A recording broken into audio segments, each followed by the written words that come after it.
அனைவருக்கும் கல்வி உரிமை சட்டத்திற்கு மத்திய அரசு நிதி வழங்காத காரணத்தினால் தமிழ்நாடு அரசு நீதிமன்றத்தை நாட உள்ளதாக பள்ளிக்கல்வித்துறை அமைச்சர் அன்பில் மகேஷ் பொய்யாமொழி கூறியுள்ளார்.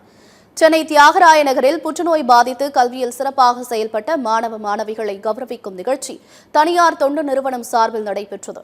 நிகழ்ச்சியில் பங்கேற்ற அமைச்சர் அன்பில் மகேஷ், தமிழ்நாட்டில் பிள்ளைகளுக்கான குறைபாடுகளை கண்டறிய நலம் நாடி என்ற ஆப் மூலம் பதிவு செய்து வருகிறோம் என தெரிவித்தார். பின்னர் செய்தியாளர்களை சந்தித்த அவர், அனைவருக்கும் கல்வி உரிமை சட்டத்தின் கீழ் கடந்த 3 ஆண்டுகளாக மத்திய அரசு தமிழ்நாட்டிற்கு 586 கோடி நிதி வழங்க வேண்டியுள்ளதாக தெரிவித்தார். அதற்காக துறை சார்ந்த ஆலோசனைக் கூட்டம் வரும் 23ஆம் தேதி நடைபெற உள்ளதாகவும் தெரிவித்த அன்பில் மகேஷ், அதன் பின்னர் முதலமைச்சரிடம் ஆலோசனை பெற்று நீதிமன்றத்தில் வழக்கு தொடுக்க உள்ளதாக கூறினார்.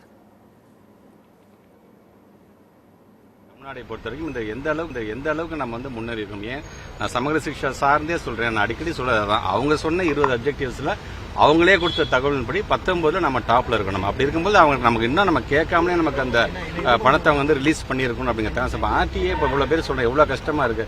ஆர்டிஏல முன்னாடிலாம் பார்த்தீங்கன்னா இந்த அட்வான்ஸ் நம்ம பே பண்ணிவிடும். ஏதாவது சென்ட்ரல் கவர்மெண்ட் நம்ம கொடுக்க வேண்டிய பணத்தையும் சேர்த்து நம்ம கொடுத்துருவோம். அதுக்கப்புறம் அவங்கள்ட்ட நம்ம ரீஎம்பர்ஸ் பண்ணிக்கோம்.